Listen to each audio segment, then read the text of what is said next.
Hello दोस्तों, आप लोगों का स्वागत है पगला एक्सप्लेन चैनल पे। तो आज हम लोग मिस्टर ज़ॉम्बी के लास्ट पार्ट को एक्सप्लेन करने वाले हैं। तो चलिए जानते हैं बिना किसी देरी के इस एपिसोड की कहानी को। तो जैसा कि हमने पिछले एपिसोड में देखा था कि सभी लोग आइलैंड की तरफ जा रहे थे उसके ऊपर कब्जा करने के लिए, ताकि उन्हें पॉइंट मिल सके। अब इसी बीच हम लोग देखते हैं कि ज़ॉम्बी की तीनों शिप्स आइलैंड की तरफ आगे बढ़ रही थी। वहीं पे गैंग और हेड उनकी शिप को आगे जाता हुआ देख रहे थे। वहीं पे ये दोनों बहनें भी ज़ॉम्बी की शिप को आगे जाता हुआ देखती हैं। तो स्नो आगे से चिल्ला के कहती है कि वो हमारे पॉइंट्स को चुराने वाले हैं, जल्दी से फुल स्पीड में उनके पीछे का भागो। गैंग भी हेड से कहता है कि हमें भी उनके पीछे जाना चाहिए, लेकिन हेड उसे मना कर देता है। वहीं पे इन तीनों को पता चलता है कि उनकी स्पीड काफी ज्यादा है, लेकिन इसके बावजूद ये अपनी फुल स्पीड का इस्तेमाल करते हुए उस तरफ भागने लगती हैं। अब इसके बाद हम लोग इस आइलैंड के मेन पॉइंट को देखते हैं, जहाँ पे बैटरी भागते हुए आता है और वो फेको बताता है कि इंसानी लोग हमारे ऊपर अटैक करने के लिए आगे बढ़ रहे हैं, हम लोग बड़ी परेशानी में आ जाएंगे। अब इसके बाद फिर खुद बाहर जाता है चेक करने के लिए क्या सच में बैटरी ने जो बोला वो सच है। अब इसके बाद वो दूरबीन से देखता है तो वो दोनों से फुल स्पीड से उसकी तरफ भागते हुए आ रहे थे। यहीं पे हेड और गैंग दोनों फुल स्पीड से गाड़ी भगा रहे थे। वहीं पे ये दोनों भी फुल स्पीड से गाड़ी भगा रही थी कि कोई भी पीछे ना छूटने पाए।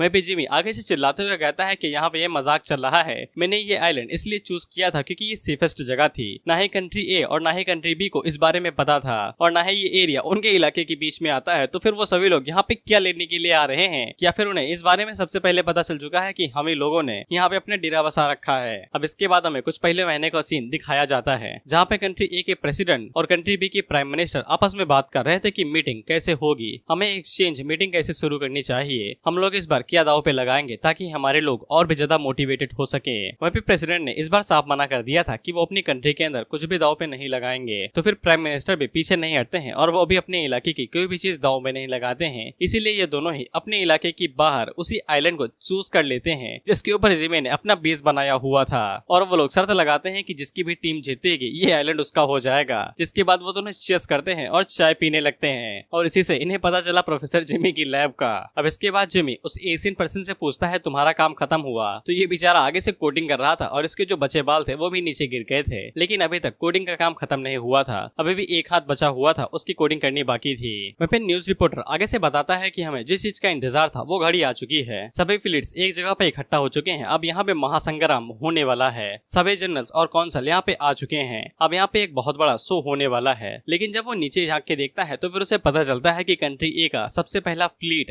यानी ज़ॉम्बी वाला फ्लीट वो गायब हो चुका है। वहीं पे हम लोग ज़ॉम्बी की शिप्स को देखते हैं तो इन लोगों की हालत खराब हो रखी थी, क्योंकि ये लोग रास्ता भटक चुके थे और नॉर्थ या फिर साउथ पोल के अंदर आ चुके थे। वॉयलेट आगे से पूछती है साला तुम हमें कहाँ पे ले आए हो? वहीं पे लैंड की पायलट के ऊपर चिल्लाते हुए कहती है कि तुम यहाँ पे कहाँ पे ले आए हो भाई? वहीं पे डुआन आगे से कहती है कि हमें नहीं पता है कि हम लोग कहाँ हैं, शायद से नॉर्थ पोल या फिर साउथ पोल के ऊपर हो सकते हैं। मैंने पहले ही कहा था कि इन ज़ॉम्बीज को शिप को ड्राइव करने मत दो। वहीं पे हम लोग ज़ॉम्बी को देखते हैं और ये भी कांप रहा था। अब इसी बीच इन लोगों की शिप एक ग्लेशियर से टकरा जाती है, जिससे पूरी शिप हिलने लगती है। वहीं पे लैंड की आगे से कहती है कि मुझे तो पेंगुइन्स भी दिखाई देने लगी हैं। जिसके बाद वो ज़ॉम्बी से कहती है कि कुछ तो करो, हमें यहाँ से बाहर निकालो। अब इसके बाद हमें दिखाया जाता है कि कुछ लोग तो साइड में अपनी लड़ाई लड़ रहे थे नॉर्थ पोल के आसपास, और यहीं पे ये लोग साउथ पोल के आस आके भटक चुके थे। वायलेट और लैंड की दोनों ज़ॉम्बी के ऊपर चिल्लाते हुए कहती हैं कि कुछ तो करो, हमें यहाँ से बाहर निकालो, तुम्हारे कैप्टन होने का क्या ही फायदा है। वहीं पे वायलेट जल्दी से आगे बढ़ती है और सैटेलाइट मैप का इस्तेमाल करती है तो वो चलता नहीं है, कंपास का इस्तेमाल करती है तो वो भी नहीं चलता है। इसीलिए वो आगे से और भी ज्यादा गुर्राने लगती है। ज़ॉम्बी उन लोगों से कहता है कि हम लोग कंपटीशन के बारे में भूल क्यों नहीं जाते हैं। अब इसी बीच हम लोग कंपटीशन को देखते हैं, जहाँ पे दे दगादग इधर उधर फायरिंग हो रही थी। वहीं पे न्यूज रिपोर्टर आगे से चिल्लाते हुए कहता है कि यही मजा है दूसरे लोगों की लड़ाई में झांकने का और मजा लेने का। वहीं पे हम लोग जिंग हुआ को देखते हैं, जो कि अभी भी सॉसेज के साथ फाइट कर रही थी, और उसी टाइम पे सॉसेज उसके सामने उड़ते हुए आ जाता है और उसे सॉसेज की तोप दिख जाती है, जिसको देख के जिंग हुआ आगे से चिल्लाने लगती है। वहीं पे जिमी की सांसें धीरे धीरे करके अटकने लगी थी, क्योंकि शिप्स काफी तेजी के साथ उस आइलैंड की तरफ आगे बढ़ रही थी। वहीं पे हम इन चारों को देखते हैं, जो कि आगे से 40 पॉइंट चिल्लाते हुए अपनी शिप को और भी ज्यादा जोरों शोरों से भगाने लगते हैं। वहीं पे जिमी का इसे बीपी हाई होने लगता है, जिसके बाद वो एशियन पर्सन से कहता है कि वहाँ पे प्रोग्रामिंग करना बंद करो, हमारी मदद करो इसे बाहर निकालने में। इस पे एशियन पर्सन आगे से कहता है कि हमने ज़ॉम्बी के कई सारे नकली बॉडीज बनाई है ना, जल्दी से नैनो मटेरियल का इस्तेमाल करो,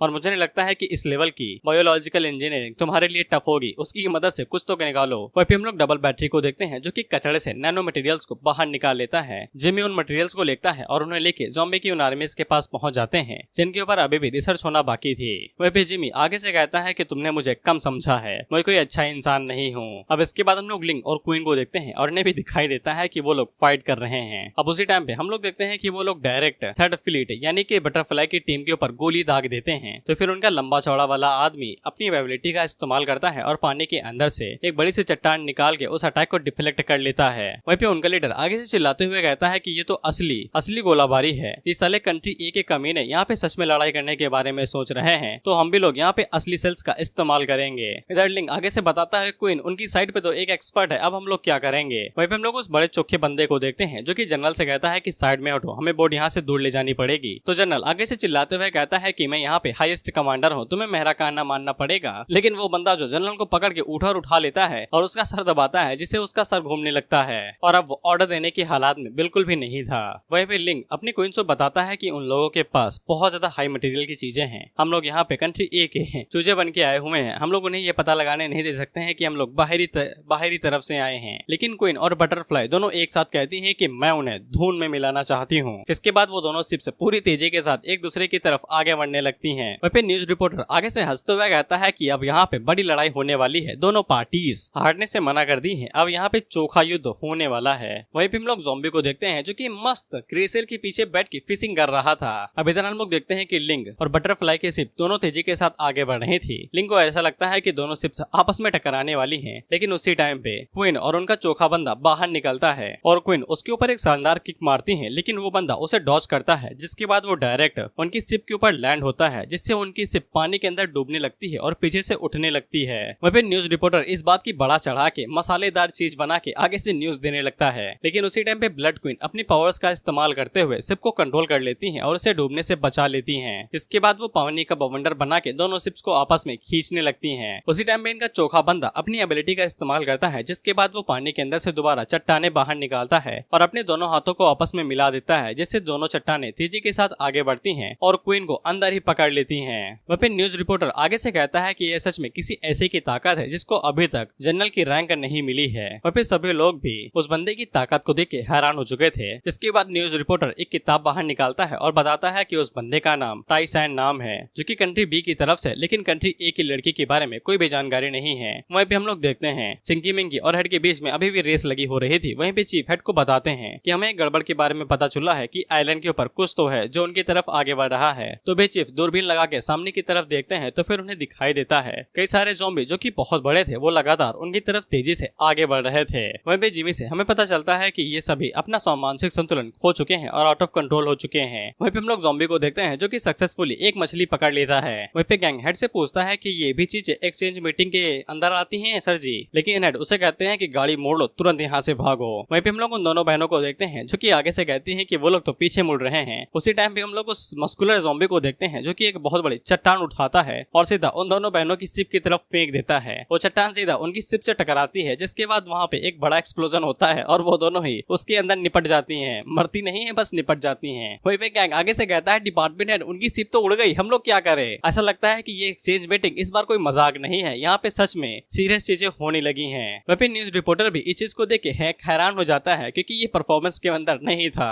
वहीं पे जिमी आगे से कहता है कि उन सभी को मार दो। अब इसके बाद हम लोग कंट्री बी के प्राइम मिनिस्टर को देखते हैं जो कि प्रेसिडेंट के पास कॉल लगा के कहता है भड़वे तूने हमारे साथ ये क्या किया। जिस पर प्रेसिडेंट आगे से कहते हैं गधे हो गया, मैंने कोई भी टेक्नोलॉजी इस्तेमाल नहीं की है और ऊपर से तुम्हें तो उस जगह को चूज किया था, अब इससे हमारा कोई लेना देना नहीं है। वहीं पे हेड आगे से कहते हैं कि काउंटर अटैक की तैयारी करो। वो दोनों कंट्रीज कभी भी एक दूसरे के मिलिट्री गियर्स को डिस्ट्रॉय नहीं करेंगे, असली एनिमी तो आइलैंड के ऊपर है। वहीं पे हम इन दोनों को देखते हैं जिन्होंने काफी ज्यादा स्वीपिंग कर ली थी और इन्होंने काफी सारी मछलियां भी पकड़ ली थी। वहीं पे ज़ॉम्बी उसे पूछता है कि वायलट और लैंड की कहाँ पे गए, जिसपे पायलट आगे से बताता है कि मुझे नहीं पता। अब इसी बीच हम लोग बीच ओशियन के बीच में देखते हैं तो उन दोनों ने एक एक सिप ली थी और वहाँ से बाहर निकल ली थी। वहीं पे वायलट आगे से चिल्लाते हुए कहती है कि ज़ॉम्बी साला, मैंने 4 साल तक मेहनत की ताकि इस कंपटीशन के दौरान जलवा दिखा सकूं, यहाँ तक कि मैंने उसके हाथों से कटवा भी लिया ताकि मैं खुद को ताकतवर बना सकूं। अब मेरे पास ताकत है, प्लान है और मैं उन दोनों बहनों को वहाँ पे जाके कस के पटकना चाहती हूँ, लेकिन वो साला हमें अलग ही जगह पे ले चुका और हम लोग खो चुके हैं। वहीं पे पायलट आगे से कहता है कि दीदी हमारे पास फ्यूल नहीं है वहाँ तक जाने का, लेकिन वायलट उसके ऊपर चिल्लाते हुए कहती है कि मैं गिव अप नहीं करूंगी, अगर तुम्हें पैडल भी मारना पड़े तो भी तुम मुझे मार के कंपटीशन तक लेके जाओगे।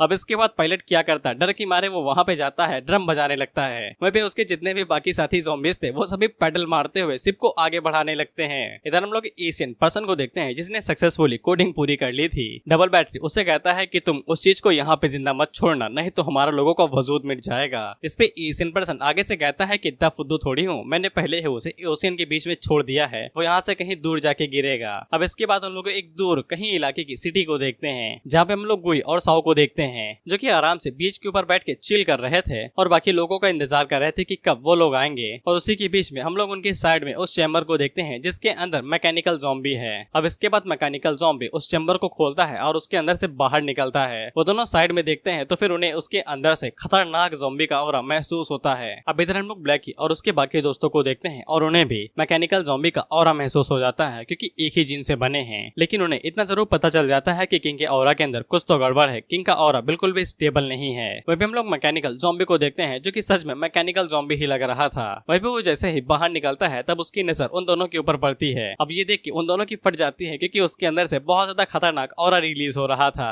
अब इसके बाद मैकेनिकल ज़ॉम्बी उन दोनों की तरफ आगे बढ़ने लगता है। वहीं पे ये दोनों आगे से उसे चीयर करने लगते हैं और कहते हैं कि जाओ और जाके उन्हें मार दो, दिखा दो कि तुम कितने ज्यादा शक्तिशाली हो। वहीं पे मैकेनिकल ज़ॉम्बी उन दोनों के सामने आके खड़ा हो जाता है और उन्हें घूरने लगता है। वहीं पे उसका ऑरा इतना ज्यादा था कि इन दोनों को ऐसा महसूस होता है कि मैकेनिकल ज़ॉम्बी इनसे 10 गुना ज्यादा बड़ा है। लेकिन मैकेनिकल ज़ॉम्बी तो उनके पास आता है और अटैक करने की जगह पे उनके साथ गले लगने लगता है और आगे से रोते हुए कहता है कि इतने सालों तक अकेला फील करने के बाद आखिरकार मैं अपने दोस्तों से मिल चुका हूँ। मैं तो मुझे तुमसे मिलके काफी ज्यादा खुशी हुई। जिससे एशियन पर्सन आगे से चिल्लाते हुए कहता है कि ये कैसी कोडिंग है, मैंने तो सही कोडिंग की थी, तो ये उनसे गले क्यों मिल रहा है उन्हें टपकाने की जगह पे। वहीं पे साओ आगे से कहता है कि मुझे छोड़ो भाई, तुम हो कौन। वहीं पे ये तीनों मैकेनिकल ज़ॉम्बी को आगे से जो गालियां देती हैं स्क्रिप्ट के अंदर फिट नहीं हुई वो। वहीं पे मैकेनिकल ज़ॉम्बी साओ का पैर पकड़ लेता है और आगे से रोते हुए कहता है कि मैं आखिरकार अपनी कैंट के लोगों से दोबारा मिल सका, मैं तो बहुत ज्यादा अकेला हो गया था। वहीं पे आग अपने मन के अंदर सोचता है कि ये तो पूरी तरीके से डिप्रेशन में है बेचारा। अब यहाँ पे जिमी एशियन पर्सन का कॉलर पकड़ लेता है और उसे कहता है साले गद्दारी कर बे।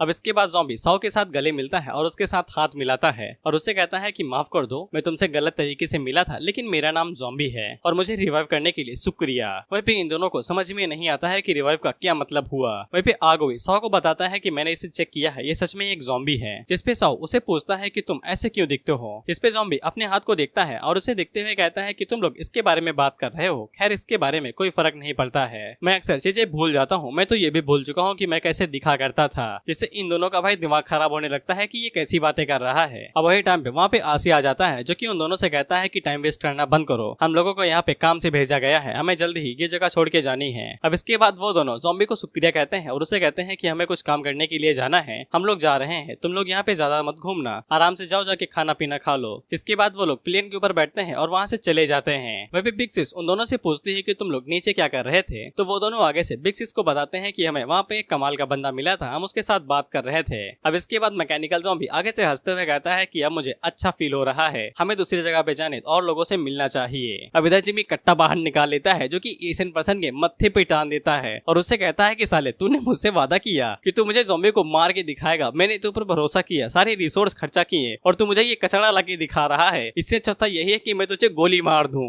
अब इसके बाद ज़ॉम्बी वो जगह छोड़ता है और रोते हुए सिटी के बीच में आ जाता है और वो जैसे ही वहाँ पे इंसानों को देखता है और इंसान उसकी तरफ देखते हैं तो ज़ॉम्बी के एक्सप्रेशन डेविल्स की तरह हो जाते हैं और वो आगे से सीरियस होके कहता है कि इंसान। वहीं पे साओ आगे से मैकेनिकल ज़ॉम्बी के बारे में बात करते हुए कहता है कि वो ज़ॉम्बी काफी ज्यादा कमाल का था, हमें उसे अपने साथ ले चलना चाहिए था, वो काफी ज्यादा कमजोर होगा, अब तक तो इंसानों ने उसे मार भी दिया होगा। लेकिन उसी टाइम पे हम लोग मैकेनिकल ज़ॉम्बी को देखते हैं जो कि अटैक करने की पोजीशन में आता है। वहीं पे जिमी एशियन पर्सन की मुंडी खोलता कि उसे भी दिखाई देता है कि ज़ॉम्बी इंसानों के ऊपर अटैक करता है, जिससे वहाँ पे एक तगड़ा धमाका होता है और वो जमीन 20 से 2 टुकड़ों में बढ़ जाती है और सभी इंसान हवा में उड़ जाते हैं। वहीं पे गाड़ियां प्लेन से टकराने की वजह से इन लोगों का भी संतुलन बिगड़ जाता है। वह बिग सिस आगे से कहती है कि ये कोई अर्थक्वेक है, जल्दी से प्लेन को संभालो इससे पहले कि हम लोग नीचे गिर जाएं। वहीं पे साओ और आगुए जब बाहर देखते हैं तो फिर उन्हें धरती का आधा हिस्सा सिक्के की तरह बीच में खड़ा हुआ दिखाई देता है। वहीं पे इन तीनों की भी आंखें बाहर आ जाती हैं। इन्होंने सोचा था कि ज़ॉम्बी से शक्तिशाली चीज बनाएंगे, लेकिन ये तो इंसानों को खत्म करने वाली किलिंग मशीन बना दिए हैं। अब मैं तुम्हें बता दूं कि मैकेनिकल ज़ॉम्बी उस एरा का ज़ॉम्बी है जहाँ पे ज़ॉम्बी इंसानों से कट्टर नफरत किया करता था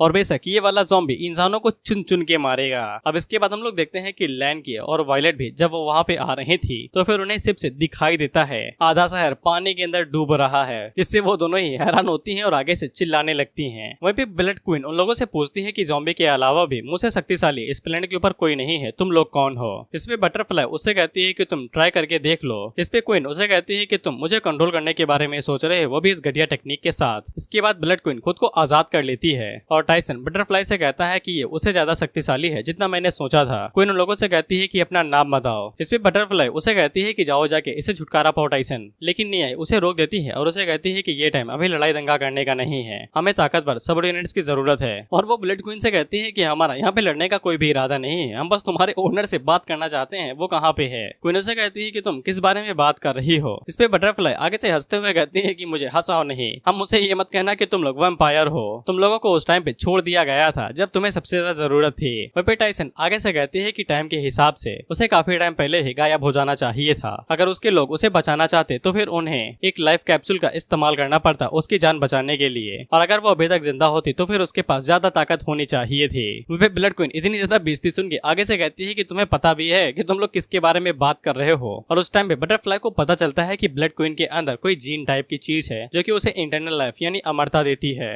अब इसके बाद हमें न्याय से पता चलता है कि ये लोग एशियन सिविलाइजेशन की ह्यूमंस है, यानी कि ये लोग इस एरा के ह्यूमन नहीं है, पुराने एरा के हैं। और इन लोगों का मकसद यहाँ पे ज़ॉम्बी की स्ट्रेंथ की लिमिट को मापना है कि वो कहाँ पे जाके कमजोर पड़ता है। और वो क्वीन से कहते हैं कि तुम इतने लंबे टाइम से जिंदा हो तो फिर तुम हमें अपने ओनर के बारे में बता सकती हो जिसने तुम्हें बनाया है। हालांकि क्वीन इससे बहुत ज्यादा नाराज हो जाती है क्योंकि एक तो उसे इंसानों से हद से ज्यादा नफरत है और ऊपर से उसकी कोई भी बात सेंस नहीं बना रही है। और वो बाद में उन्हें घूरते हुए कहती है कि तुम्हारे पीछे जो बड़ा बंदा है उसकी वजह से मेरा दिमाग सटक चुका है, अब मैं यहाँ पे लड़ाई करने वाली हूँ। लेकिन वो लोग आगे कुछ कर पाते कि इससे पहले ही उन्हें बहुत ज्यादा जोर की आवाज सुनाई देती है, और जब वो लोग अपने साइड में देखते हैं तो फिर उन्हें एक पूरा एक आइलैंड आसमान में उड़ता हुआ दिखाई देता है, जिसको देख के बेशक ये लोग काफी ज्यादा हैरान हो जाते हैं क्योंकि इतना बड़ा आइलैंड अपने आप तो उड़ेगा नहीं। वहीं पे न्यूज रिपोर्टर भी जब इस आइलैंड को उड़ता हुआ देखता है तब उसका भी मुंह खुल जाता है। वहीं पे हेड और दोनों बहनों को भी दिखाई देता है और वो भी काफी ज्यादा हैरान होती हैं। वहीं पे हम लोग ज़ॉम्बी को देखते हैं जो कि दोबारा उड़ते हुए आसमान में जाने लगता है। वहीं पे हम लोग इनके प्लेन को देखते हैं जो कि दोनों आइलैंड के बीच में दबने वाला था, इसलिए ये लोग तेजी से भगाते हुए उसे बाहर ले जाते हैं और इनकी जानें बच जाती हैं। अब इसके बाद ये लोग मैकेनिकल ज़ॉम्बी की तरफ देख रहे थे जो कि आसमान में जाता है और वहां पे जाने के बाद अपनी हुडी उतार देता है, जिसके बाद वो अपनी फर्स्ट फॉर्म से सेकंड फॉर्म के अंदर आ जाता है, जिसको देख के ये लोग आगे से चिल्लाने लगते हैं कि ये भी फॉर्म चेंज करता है क्या। जिसके बाद मैकेनिकल ज़ॉम्बी डायरेक्ट नीचे की तरफ आता है अटैक करने के लिए, और वो एक डायरेक्ट जमीन के ऊपर जोरदार पंच मारता है जिससे वो जमीन के टुकड़े टुकड़े हो जाते हैं और सभी लोग हवा में उड़ जाते हैं और हजारों लोग मारे जाते हैं। इस बार सच में डिस्ट्रक्शन मच रहा है।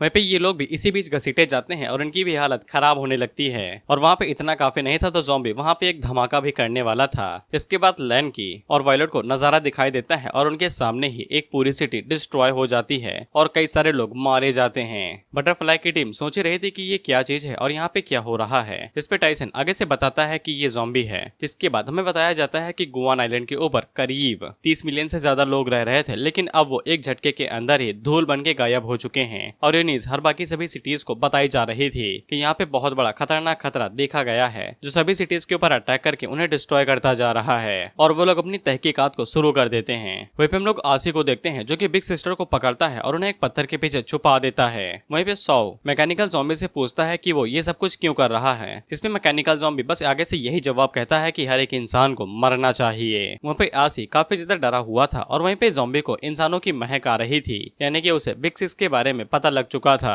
हालांकि सौ मैकेनिकल ज़ॉम्बी का ध्यान भटकाते हुए कहता है कि तुम तो गलती कर रहे हो, इतने बड़े धमाके के बाद यहाँ पे कैसे कोई इंसान सर्वाइव कर सकता है। तुमने जो महक सूंघी होगी वो शायद से उनकी बॉडीज की होगी क्योंकि यहाँ पे कई सारे इंसान मरे पड़े होंगे। वहीं पे आगोई आसी से इशारा करते हुए कहता है कि जल्दी यहाँ से निकलो। वहीं पे सौ को ज़ॉम्बी अपनी तरफ खींच लेता है और उसे गले से पकड़ के उसे कहता है कि तुमने कितने साल इंसानों के साथ मिलकर बिता दिए हैं। सौ आगे से कहता है कि 2 घंटे पहले तो हम दोनों भाई की तरह थे, अचानक से तुम्हें क्या हो गया। जिस पे ज़ॉम्बी आगे से कहता है कि अगर मैं तुम्हें मार दूं तो फिर मैं तुम्हारे जैसा ज़ॉम्बी बना सकता हूँ। वहीं पे आगोई आगे से कांपते हुए कहता है कि इसकी पर्सनालिटी तो पूरी तरीके से चेंज हो गई है, ये इतना बदल कैसे गया। वहीं पे सौ ज़ॉम्बी से कहता है कि मैंने तो कभी किसी इंसान के साथ रहा ही नहीं है, तुम मुझे गलत समझ रहे हो, मैं तो ज़ॉम्बी हूँ। ज़ॉम्बी उसे कहता है कि साबित करके दिखाओ। तो फिर साव आगे से उसे एक ऐसी सिटी के बारे में बताता है जहाँ पे 70 मिलियन से ज्यादा लोग रहते हैं। तो ज़ॉम्बी तुरंत भागते हुए उस सिटी की तरफ जाने लगता है। वहीं पे सौ ज़ॉम्बी की ऑरा की वजह से डर के मारे कांपने लगा था। जिसके बाद वहाँ पे एक हेलीकॉप्टर आता है जो कि आगे से कहता है कि ऐसा लगता है कि ये सर्वाइवर्स हैं। वहीं पे बिग सिक्स साउ से कहती है कि हमें उसे रोकना पड़ेगा, हमारा गोल इंसानों के साथ रहना है, न कि उनके बीच में केओस लाना। जिसपे साउ आगे से कहता है कि आपने अभी देखा तो सही, आप मजाक कर रही होंगी, इस दुनिया के अंदर कोई भी नहीं है जो उसे रोक सके। मुझे तो ऐसा लगता है कि आधे घंटे से कम के अंदर में वो इस दुनिया के सभी इंसानों को मिटा देगा। वहीं पे एक सोल्जर ज़ॉम्बी को देख के उनकी तरफ गन तान लगता है, लेकिन बिग सिक्स आगे बढ़ती हैं जो कि कैमरामैन को पकड़ती आती हैं और उसे कहती हैं कि इंसानों एक बात सुनो, एक खतरनाक मॉन्स्टर तुम्हारी सिटी की तरफ आ रहा है। अगर खुद की जान बचाना चाहते हो तो जल्दी से सिटी को छोड़ के भाग जाओ या फिर बंकर के अंदर चले जाओ, तो फिर शायद से तुम्हारे पास जिंदा रहने की एक उम्मीद बची रहे। लेकिन जो भी लोग न्यूज देख रहे थे उन्हें ये सब कुछ ड्रामा ही लगता है। अब इसके बाद हम लोग उसी सिटी को देखते हैं जहाँ पे 70 लाख लोग रहते हैं और वहीं पे हम लोग एक रीलर को देखते हैं जो कि टिकटॉक बनाते हुए एकदम मस्त नाच गा रहा था। वहीं पे एक लड़की थी जो कि फॉलोअर्स खींचने का काम कर रही थी और धक्का-धक फॉलोअर बढ़ते जा रहे थे और लोग उसे पैसे भी रिवॉर्ड के तौर पे दे रहे थे। वहीं पे कैमरामैन आगे से कहता है कि साला इस दुनिया के अंदर हवसी लोग भरे पड़े हैं, जहाँ खूबसूरत लड़की देखो नहीं तैसे ही पैसे बहाने लगते हैं। इसके बाद वो वहाँ पे एक ऐड चलाते हुए कहता है, दोस्तों ये देखिए, ये है फेयर एंड लवली क्रीम, अगर तुम लोग इसे एक बार लगाओ तो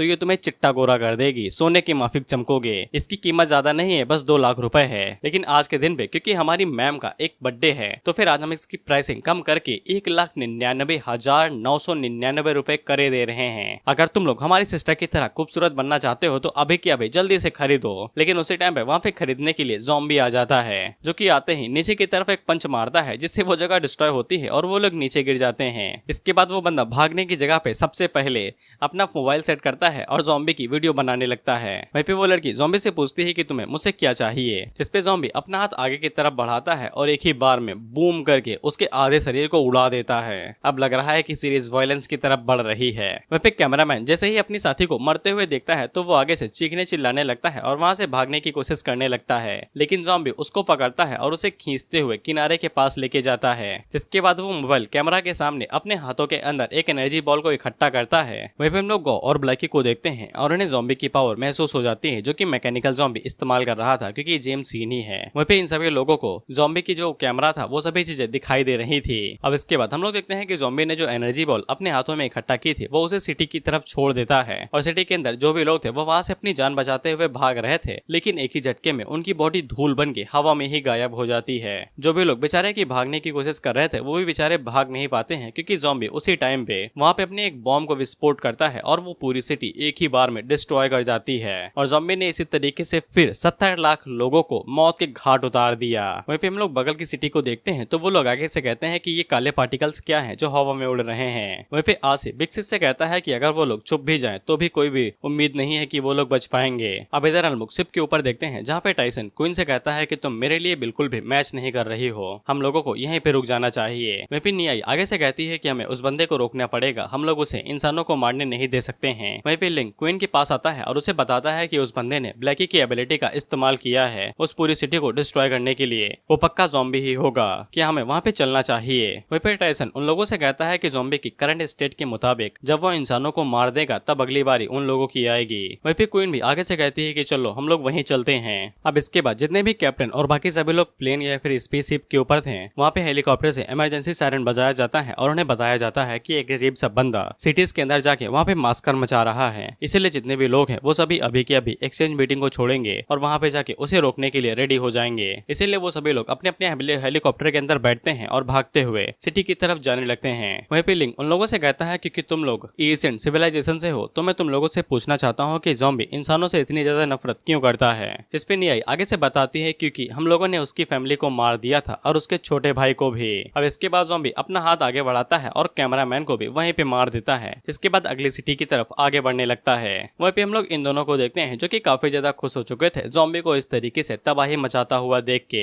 लेकिन उसी टाइम पे डबल बैटरी एशियन पर्सन से पूछता है कि तुम्हारा गोल तो ह्यूमन सिविलाइजेशन को आगे बढ़ाना था तो फिर तुमने हमारी मदद क्यों की ज़ॉम्बी को बनाने में। जिसपे एशियन पर्सन आगे से कहता है कि ब्रॉडकास्ट करूंगा तो फिर तुम्हें पता चल जाएगा। जिसके बाद वो वहाँ पे रेडियो से ब्रॉडकास्ट करता है और उन लोगों को बताता है कि मैं सो कॉल्ड एशियन पर्सन हूँ जिसके बारे में तुम लोगों ने हाल ही में जाना है और मैं यहाँ पे तुम लोगों से बात करने के लिए नहीं आया हूँ, बस मैं तुम्हें एक छोटी सी वीडियो दिखाता हूँ। हम लोग देखते हैं कि वो उन लोगों को वो वीडियो देखता है जहाँ पे ज़ॉम्बी एशियन सिविलाइजेशन की धज्जियां उड़ा रहा था और बेरहमी से उन लोगों को मारते जा रहा था। एशियन पर्सन उन लोगों को बताता है कि ये वही ज़ॉम्बी है जिसने पहली ह्यूमन सिविलाइजेशन को डिस्ट्रॉय कर दिया था और जब तक ये जिंदा रहेगा तब तक हम लोगों के ऊपर खतरा बनता ही रहेगा। इसीलिए मैंने फैसला किया कि मैं उसे रोकने के लिए उसके जैसा एक और ज़ॉम्बी बनाऊंगा जो कि हमारा मैकेनिकल ज़ॉम्बी है। वहीं पे वो सभी लोग इतनी बड़ी बात को सुन के काफी ज्यादा घबरा गए थे। जिसके बाद वो उन लोगों को ये भी बताता है कि उसने पहले ही कुछ लोगों को भेज दिया है जो कि जमीन के अंदर अब तक फीटस को डाल चुके होंगे जो कि आने वाली ह्यूमन सिविलाइजेशन के लिए होंगे और हजारों सालों बाद इंसान दोबारा यहाँ पे आके रहने लगेंगे। लेकिन तब तक ज़ॉम्बी उस ड्रोन को डिस्ट्रॉय कर देता है। लेकिन एशियन पर्सन आगे से कहता है कि तब तक के लिए तुम्हें अपने फ्यूचर के खातिर उस ट्रेजेडी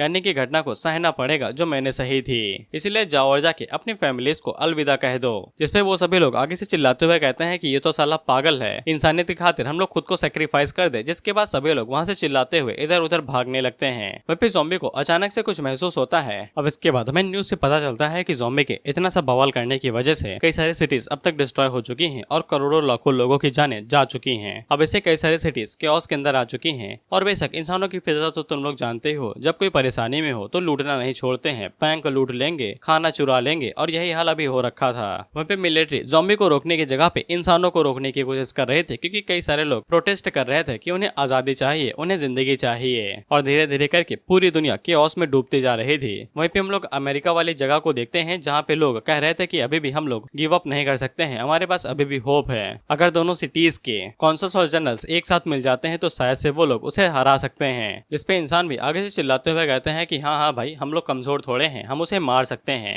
और लोगों ने अभी भी गिव अप करने से मना कर दिया। अब इसके बाद न्याय अपनी टीम के साथ वहाँ पे पहुंच जाती है तो वो लोग उसे पूछते हैं कि तुम्हारा कमांडर कहाँ पे गया भाई, जिसको टाइसन ने पहले ही पानी के अंदर फेंक दिया था। खैर अब इसके बाद न्याय उन लोगों से पूछती है कि बताओ यहाँ पे क्या चल रहा है। जिसपे वो बंदा आगे से बताता है कि ज़ॉम्बी ने पहले ही कई सारी सिटीज को डिस्ट्रॉय कर दिया है और उन्हें वजूद से ही मिटा दिया है। और उसके इस रैम्पेज को रोकने के लिए उन लोगों ने हजारों जनरल्स की एक्सपर्ट टीम को वहाँ पे भेजा है ताकि वो लोग ज़ॉम्बी को पीछे की तरफ रोक सकें। जिसपे न्याय उसे कहती है कि चलो हम लोग अंदर चलते हैं, लेकिन वो बंदा आगे से मना करने लगता है, ये कहते हुए कि आपकी रैंक काफी ज्यादा कम है, आप वहाँ पे मारी जा सकती हैं, हम लोगों को आपके कमांडर ऑफिसर का इंतजार करना चाहिए। लेकिन उसी टाइम पे वहाँ पे टाइसन आता है, जो कि उसे कहता है कि बकवास करना बंद करो और हमें अंदर ले चलो। इसके बाद वहाँ पे वायलेट और लैनकी भी आ जाती हैं, जो कि आगे से कहती हैं कि हम भी उनके अंदर साथ जाएंगे। और वो लोग आगे से बताती हैं कि हम लोग कंट्री ए की तरफ से आए हैं, हमें भी अंदर जाना है और चेक करना है। जिसपे वो बंदा आगे से खुश हो जाता है और कहता है कि अगर कंट्री ए के 2 कॉन्सल्स यहाँ पे आए हुए हैं तो फिर हमें बाकी लोगों को अंदर ले जाने के लिए ज्यादा दिक्कत नहीं होगी।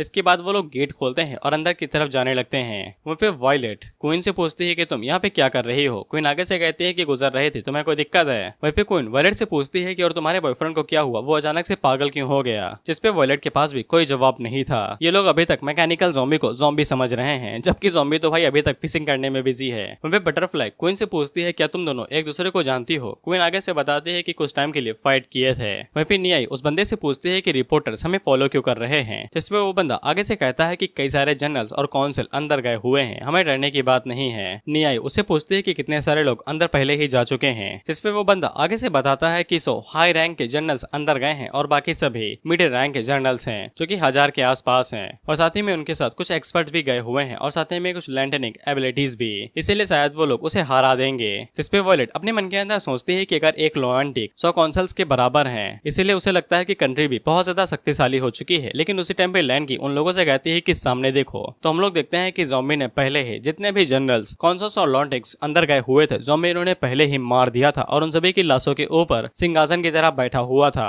उसको देख के ये लोग बहुत ज्यादा हैरान हो जाते हैं, क्योंकि उन्होंने सोचा भी नहीं था कि ज़ॉम्बी हजारों लोगों की लाशें बिठा के उन्हीं के ऊपर बैठेगा। अब इसके बाद ज़ॉम्बी नीचे आता है और एक और बंदे को घसीटते हुए लाश के ढेरे के अंदर डालने के लिए जा रहा था, और तभी उसकी नजर वायलेट और लैंड के ऊपर पड़ती है। लेकिन उसी टाइम पे हम लोग देखते हैं कि वहाँ पे और भी कई सारे हेलीकॉप्टर्स आते हैं और उनके अंदर से कंट्री ए के बी के और भी कई सारे ग्रेट जनरल्स बाहर निकलते हैं, जो कि बाकी वालों से ज्यादा शक्तिशाली थे। वहीं पे वो लोग आगे से कहते हैं कि जिन लोगों की रैंक और कॉम्बैट स्ट्रेंथ ग्रेट जनरल से पीछे है, वो लोग यहाँ से तुरंत चले जाएं। वहीं पे वायलेट उस बंदे से पूछते हैं कि इतने सारे हाई रैंक के ऑफिसर्स यहाँ पे क्या कर रहे हैं। लेकिन वो बंदा आगे से बस यही कहता है कि अगर तुम्हारी रैंक ग्रेट जनरल से नीचे है तो तुरंत यहाँ से चले जाओ, मुझे कोई फर्क नहीं पड़ता है कि अगर तुम कंट्री ए की तरफ से हो, लेकिन बस इस केओस के अंदर और ज्यादा चीजें ऐड ना करो। वहीं पे हम लोग ज़ॉम्बी को देखते हैं, जो आराम से बैठा हुआ उन लोगों के आने का इंतजार कर रहा था। अब इसके बाद ज़ॉम्बी वहां से खड़ा होता है और लड़ाई करने के लिए रेडी होने लगता है। वहीं पे ये सभी आगे से चिल्लाते हुए कहते हैं कि इस तरीके से टफ होना बंद कर दो, हम लोग स्पेशलिस्ट ट्रेंड हैं तुम जैसे मॉन्स्टर्स को मारने के लिए। वहीं पे जैसे ही वो लोग ये लाइन कहते हैं तो जनता के बीच में उत्साह की लाइन दौड़ जाती है और वो सभी लोग आगे से चिल्लाते हुए कहते हैं कि हाँ दिखा दो, उसे दिखा दो कि हमें मारना कोई बच्चों का खेल नहीं है। वहीं पे बटरफ्लाई आगे से कहती है कि ये सच में ज़ॉम्बी है, लेकिन आगे से बताता है कि हाँ ये ज़ॉम्बी तो है, लेकिन पता नहीं ये औरा उससे मेल खा रहा है। वहीं पे ज़ॉम्बी जिसके बाद एक और एबिलिटी का इस्तेमाल करता है, तो हम लोग देखते हैं कि वहाँ पे बहुत सारे काले बादल इकट्ठा होने लगते हैं और एक बहुत बड़ा तूफान आने लगता है। तो हम लोग देखते हैं कि ये तूफान और कुछ नहीं, बस ज़ॉम्बी अपनी थर्ड फॉर्म के अंदर जा रहा था। माफ कर दो भाई, हालांकि ये फॉर्म भी कुछ कम नहीं है, बड़ा ही लाजवाब लग रहा है। वहीं पे ग्रेट जनरल का चीफ आगे से चिल्लाते हुए कहता है कि ये तो और ज्यादा शक्तिशाली हो गया। जिसके बाद वो लोग आगे से कहते हैं कि डरो नहीं, हम लोग इसका सामने से हमला करेंगे और देख लेंगे कि कौन शक्तिशाली है। वहीं पे लैन की आगे से उन लोगों से कहती है कि रुक जाओ, उसके पास जाना खतरे से खाली नहीं है। लेकिन तब तक वो ग्रेट जनरल ज़ॉम्बी के ऊपर अटैक कर चुके थे। वहीं पे वो जैसे ही ज़ॉम्बी के ऊपर अटैक करने वाले थे तो हम लोग देखते हैं कि ज़ॉम्बी वहाँ पे स्पेस एबिलिटी का इस्तेमाल करता है और उन लोगों को पिचका के हवा में ही मार देता है। उनकी बॉडी हवा में ऐसे गायब हो रही थी कि जैसे मानो कपड़े को निचोड़ दिया गया हो और पानी खून की तरह बह रहा था। वहीं पे जो लोग आगे से अभी चिल्ला रहे थे वो ज़ॉम्बी की एबिलिटी देख के डर के मारे शांत हो चुके थे। वहीं पे क्वीन उन लोगों से कहती है कि जल्दी यहाँ से निकलो, हम लोग उसके अपोनेंट नहीं है। वो अपने ऑरा के साथ पूरे स्पेस को ही क्रश कर सकता है और उसे पिचका के मार सकता है। लेकिन तब तक ज़ॉम्बी ने क्वीन के ऊपर अटैक कर दिया था और उसके सीने के अंदर एक बहुत बड़ा छेद कर दिया था, जिससे क्वीन नीचे गिर जाती है और अपने छेद के ऊपर हाथ रख लेती है। वहीं पे ज़ॉम्बी वॉयलेट के ऊपर भी स्पेस अटैक करता है, लेकिन वॉयलेट वहाँ पे अपनी फॉर्म को चेंज करती है और ज़ॉम्बी के ऊपर अटैक करते हुए कहती है कि मैं उसके साथ मरते दम तक लड़ाई करूंगी। लेकिन ज़ॉम्बी उसके पेट के ऊपर एक ही पंच मारता है और उसकी ट्रांसफॉर्मेशन एक ही बार में रिड्यूस हो जाती है। वहीं पे लैन की भी ट्रांसफॉर्म होती है और ज़ॉम्बी के ऊपर अटैक करने के लिए आगे बढ़ती है, लेकिन ज़ॉम्बी एक ही पंच मारता है और वो सभी लोग हवा में उड़ के दूर गिर जाते हैं। वहीं पे ज़ॉम्बी के अटैक की वजह से वहाँ पे बहुत ज्यादा धमाका हुआ था और एक बहुत लंबी लाइन खिंच गई थी उसके बस एक पंच मारने की वजह से। हम लोग लैनकी को देखते हैं तो उसकी हालत बहुत ज्यादा खराब हो चुकी थी। वहीं पे गाओ आगे से कहता है कि ये किंग की 4th फॉर्म है। ब्लैकी आगे से कहता है कि सेंट ऑरोरा बिल्कुल हमारे किंग जैसा ही है, वो हमारा किंग ही है। वहीं पे गाओ ब्लैकी से पूछता है कि किंग यहाँ पे नहीं हो और तुम्हें सबसे बड़े हो, बताओ कि हमें क्या करना चाहिए, क्या हम उन्हें जाके रोके या फिर उनसे बात करें। वहीं पे ब्लैकी आगे से कहता है कि अगर किंग ऐसा कुछ करना चाह रहे हैं तो फिर उन्होंने पहले ही डिसाइड कर लिया होगा और इसके अलावा ये पहली बार नहीं है जब किंग ने कुछ ऐसा कुछ किया है। इस पे गान भी आगे से यही कहता है कि हाँ मैं भी इस बात से अग्री करता हूँ और गाओ भी। लेकिन फॉर और लैंग आगे से इस बात से मना करने लगते हैं और आगे से कहते हैं क्या तुम्हें सच में ये बंदा हमारा किंग दिखाई देता है, तुम्हें ये किस तरह का मजाक लगता है। उन लोगों ने बस हमारे किंग की जीन लिए हैं और इस डिब्बे के अंदर डाल दिए हैं बस। क्या तुम लोग भूल चुके हो कि किंग ने कितनी ज्यादा मेहनत की थी इस पीस को अचीव करने के लिए जहाँ पे हम लोग आराम से रह रहे थे। और क्या तुम्हें सच में लगता है कि किंग इस तरीके का मास्कर करने के बारे में सोचेंगे भी। इस आइडिया को हमारे किंग फॉलो कर रहे थे वो इसे और भी ज्यादा कहीं ज्यादा अच्छा था। ऐसा हो ही नहीं सकते हैं कि हमारे किंग इस डिब्बे की तरह लोगों को मारना शुरू कर दे बेवजह। वहीं पे लैंग भी इस चीज को याद करता है और आगे से कहता है कि हाँ ये बात सच है, वो टीन का डिब्बा कभी भी हमारा किंग हो ही नहीं सकता है। वहीं पे हम लोग बटरफ्लाई को देखते हैं जो कि अब मरने वाली थी और वहीं पे टियानसान को ज़ॉम्बी ने मार दिया था, जो कि आगे से कहता है कि साला मैंने अपनी फॉर्म को चेंज किया तुम्हारे साथ खेलने के लिए, लेकिन तुम तो बच्चे के समान हो, मुझे ऐसा लग रहा है कि मैं अपनी ओरिजिनल फॉर्म के अंदर ही तुम लोगों को मार सकता था। और वो आगे से कहता है कि तुम्हें मारना में तो ऐसा लग रहा है कि जैसे मैं बच्चों को बुली कर रहा हूँ। इसके बाद वो अपनी फॉर्म को चेंज करता है और दोबारा नॉर्मल ज़ॉम्बी की सेकंड फॉर्म में आ जाता है और वो उन लोगों से कहता है कि जब मैं सभी इंसानों को मार लूंगा तब मैं तुम्हारे पास वापस आऊंगा खेलने के लिए। इसके बाद वो बाकी सिटीज को डिस्ट्रॉय करने के लिए वहां से चला जाता है। वहीं पे नियाई आगे से माफी मांगती है कि वो उन लोगों की कोई भी मदद नहीं कर पाई। वहीं पे वायलेट भी काफी ज्यादा निराश थे क्योंकि वो ज़ॉम्बी के एक ऊपर एक भी हिट नहीं मार पाई थी। वहीं पे क्वीन धीरे धीरे करके खुद को हील कर रही थी। अब उधर हम लोग ज़ॉम्बी को देखते हैं जो कि आराम से फिशिंग कर रहा था और उसे कुछ तो गड़बड़ लग रही थी, लेकिन जैसे ही मछली दोबारा फंस जाती है तो वो दोबारा खुश हो जाता है और बात को भूल जाता है। वहीं पे हमें न्यूज से बताया जाता है कि भाई ध्यान से सुनो, अभी दुनिया के अंदर हर तरफ तबाही मची पड़ी है, हर एक घंटे के अंदर एक सिटी डिस्ट्रॉय हो रही है। एक मिस्टीरियस मैडमैन लगातार सिटीज को डिस्ट्रॉय करते हुए जा रहा है और ऐसा लगता है कि वो अगले दिन तक इस दुनिया को खत्म ही कर देगा। अब इसके बाद हम लोग देखते हैं कि गाओ ब्लैकी से कहता है कि हमारी सिटी का नंबर आ चुका है और हम लोग देखते हैं कि मैकेनिकल ज़ॉम्बी उन लोगों की सिटी पे आता है। वहीं पे फिर ब्लैकी से कहता है क्या तुम देखना चाहते हो कि जिस सिटी को हम लोगों ने बनाया है वो डिस्ट्रॉय हो जाए, और वो उन दोनों से कहता है कि अगर तुम लोग नहीं जाओगे तो फिर हम लोग जाएंगे। वहीं पे गाओ ब्लैकी से पूछता है तो ब्लैकी आगे से कहता है कि उन्हें जाने दो, वो दोनों काफी ज्यादा छोटे हैं। अब इसके बाद हम लोग लैंग को देखते हैं जो कि अपनी असली फॉर्म में आ चुका था और सिटी को कंट्रोल करने के लिए वो बीच में खड़ा हो चुका था। वहीं पे हम लोगों को बताया जाता है कि ये चीज काफी ज्यादा सैड है, आज का दिन इंसानियत के लिए आखिरी दिन शायद होने वाला है, कई सारे लोग आज मारे जा सकते हैं और कई सारे लोग शायद से दुआ कर रहे होंगे कि ये आपदा जल्दी से टल जाए। वहीं पे मैकेनिकल ज़ॉम्बी जब ज़ॉम्बी की सिटी देखता है तो वो आगे से कहता है कि इंसान और ज़ॉम्बी एक साथ रह रहे हैं, ये तो काफी कमाल की चीज है। वहीं पे फर्ज ज़ॉम्बी से कहता है कि आप भूल चुके हैं क्या कि आप ही ने ये सिटी बनाई थी, लेकिन मैकेनिकल ज़ॉम्बी फर्ज से कहता है कि तुम कौन हो, मैं तुम्हें जानता ही नहीं हूँ। उसी टाइम पे कंट्री ए का प्रेसिडेंट वहाँ पे ब्रॉडकास्ट करता है और कहता है कि ये मीटिंग दुनिया के सभी लोगों के लिए है जब तक हमारे दिलों के अंदर उम्मीद जिंदा है। वहीं पे हम लोग देखते हैं कि फर इस बात से नाराज हो जाता है, जिसके बाद वो डायरेक्ट मैकेनिकल ज़ॉम्बी के ऊपर अटैक कर देता है, लेकिन मैकेनिकल ज़ॉम्बी आगे से चीखता है, किसी के साथ फर उड़ते हुए दूर गिर जाता है। वहीं पे हम लोग बिल्डिंग के ऊपर देखते हैं जहाँ पे ज़ॉम्बी आ चुका था और हेड आगे से कहता है कि इसीलिए हमें गिव अप नहीं करना चाहिए और उम्मीद को जिंदा रखना चाहिए। इस आपदा के सामने सभी लोग बराबर हैं। हमारे पास मरे हुए लोगों को दुख देने का समय नहीं है। अभी सबसे जरूरी चीज हमारे लिए सिर्फ जिंदा रहने के ऊपर फोकस करना है। हम लोग देखते हैं कि फर उड़ते हुए सीधा जाके ज़ॉम्बी के पास जाके गिरता है और ज़ॉम्बी उसे रोक लेता है। वहीं पे मैकेनिकल ज़ॉम्बी उड़ते हुए लैंग के पास जाता है और उसके ऊपर एक जोरदार अटैक करता है और जिसके बाद मैकेनिकल ज़ॉम्बी की नजर ज़ॉम्बी के ऊपर पड़ती है। वहीं पे ज़ॉम्बी फर से कहता है कि सिटी के अंदर जितने भी लोग हैं उन सभी को लो और यहाँ से बाहर निकल जाओ। पर इस बात को मानता है और तुरंत वहां से चला जाता है। वहीं पे हम लोग मैकेनिकल ज़ॉम्बी को देखते हैं जो कि आगे से हंसते हुए कहता है कि अच्छा ऐसी भी चीज है क्या। जिसके बाद वो ब्लैकी से कहता है कि तुम पास ही में हो ना, जितने भी इंसान है उन सभी को मार दो। अब इससे ब्लैकी हैरान होने लगता है कि अब वो क्या करे, यहाँ पे दो ज़ॉम्बी आ चुके हैं। वहीं पे गाओ उसे कहता है कि ब्लैकी भाई अगर तूने थोड़ी भी गलती की तो हमारी जिंदगी एक झटके में गायब हो जाएगी। उसे टाइम पे असली वाला ज़ॉम्बी ब्लैकी से कहता है कि सिटी के सभी लोगों को बाहर निकालो। तो फिर वो तीनों झटके से बाहर निकलते हैं और आगन ब्लैकी से पूछता है कि हम लोग किसका कहना मान रहे हैं। जिस पे ब्लैकी आगे से बताता है कि सभी लोगों को बाहर निकालने वाला। वहीं पे न्यूज रिपोर्टर आगे से कहता है कि हम लोग सिटी ए के बीच में आ चुके हैं जहाँ पे हम लोग देख रहे हैं कि कंट्री ए का चीफ मैकेनिकल ज़ॉम्बी के साथ भिड़ने वाला है। अब इसके बाद हम लोग देखते हैं कि मैकेनिकल ज़ॉम्बी तेजी के साथ आगे बढ़ता है और डायरेक्ट ज़ॉम्बी के ऊपर अटैक करता है। वहीं पे जब सभी लोग ज़ॉम्बी को देखते हैं तब ज़ॉम्बी ने एक झटके के अंदर ही मैकेनिकल ज़ॉम्बी का हाथ पकड़ लिया था और उसे कुछ भी नहीं हुआ था। इसके बाद ज़ॉम्बी मैकेनिकल ज़ॉम्बी का मुंह पकड़ता है और उसे उठा के बिल्डिंग के अंदर घुसा देता है और उसे जमीन के नीचे फेंक देता है। इससे मैकेनिकल ज़ॉम्बी एक दूसरी बिल्डिंग के अंदर घुसता है और दूसरी तरफ जाके गिरता है। वहीं पे सभी लोग अपने मन के अंदर सोचते हैं कि अब ये भगवान कौन है भाई, इसने इतने बड़े राक्षस को बाहर ही फेंक दिया। वहीं पे मैकेनिकल ज़ॉम्बी संभलता कि उससे पहले ही ज़ॉम्बी उसके नीचे आता है और उसके मुंह के ऊपर एक जोरदार घूंसा मार देता है और साथ ही में सेकंड फॉर्म के अंदर आ जाता है। वहीं पे ज़ॉम्बी की सेकंड फॉर्म को देख के वो लोग आगे से चिल्लाने लगते हैं। अब इसके बाद ज़ॉम्बी मैकेनिकल ज़ॉम्बी के ऊपर एक और पंच मारता है और उसे उड़ा के स्पेस में लेके चला जाता है। मैकेनिकल ज़ॉम्बी आगे से हंसते हुए कहता है कि खुद से ही लड़ने का मजा कुछ अलग ही लेवल का होता है। वहीं पे सभी लोग अपने मन के अंदर सोच रहे थे कि ये बंदा कौन है जिसने आर्मी यूनिफॉर्म पहना हुआ है।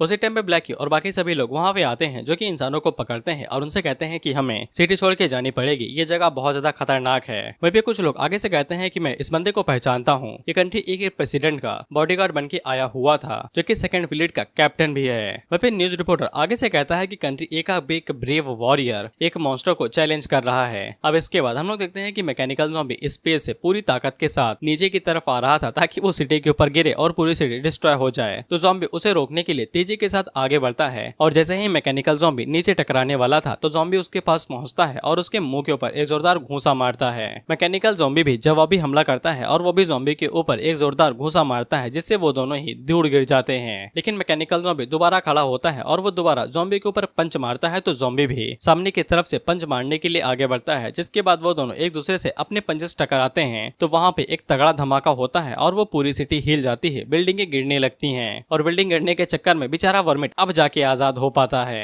वहीं पे गैंग हेड से कहता है कि ज़ॉम्बी उस मॉन्स्टर के साथ फाइट कर रहा है, हम लोग आगे क्या करेंगे। हेड उस आइलैंड की तरफ देखता है जहाँ पे जिमी ने अपना बेस बनाया हुआ है और वो गैंग से कहता है कि हम लोग उस आइलैंड के ऊपर हमला करेंगे, मुझे वहाँ पे कुछ गड़बड़ दिखाई दे रही है। जिसके बाद वो वॉयलेट से कहता है कि अगर मर चुकी हो तो मरी रहो, अगर जिंदा हो तो मुझे तुम्हारी जरूरत है, जल्दी से आइलैंड पे पहुंचो। वहीं पे हम इन दोनों को देखते हैं जो कि आगे से खुश हो रहे थे और कह रहे थे मारो साले ज़ॉम्बी को मारो। वहीं पे कुछ लोग आगे से कहते हैं कि अगर ये प्रेसिडेंट ए का बॉडीगार्ड है तो इसे पहले की तरह दिखना चाहिए था, लेकिन इसका अपीयरेंस अचानक से बदल क्यों गया है। और हम लोग देखते हैं कि ज़ॉम्बी अपनी थर्ड फॉर्म के अंदर आ चुका था। वहीं पे मैकेनिकल ज़ॉम्बी की हालत खराब हो चुकी थी और उसके बीच से धज्जियां उड़ी पड़ी थी। लेकिन इंसान आगे से चिल्लाते हुए कहते हैं कि किससे फर्क पड़ता है कि वो कैसा दिखता है, वो हीरो है, वो हमारे लिए लड़ रहा है। और वो लोग ज़ॉम्बी को चीयर करते हुए कहते हैं कि जाओ और जाके उस मॉन्स्टर को हरा दो। अब इससे पूरे लोगों के अंदर खुशी की लहर दौड़ उड़ती है। वहीं पे ज़ॉम्बी मैकेनिकल ज़ॉम्बी से कहता है कि तुमने कहा था कि तुम मेरे जैसे हो, तो फिर तुम इतना ज्यादा लैग क्यों कर रहे हो, इतना कमजोर क्यों हो। जिसपे मैकेनिकल ज़ॉम्बी आगे से भाई न्यूक्लियर बॉम्ब फेंक के मारता है ज़ॉम्बी को,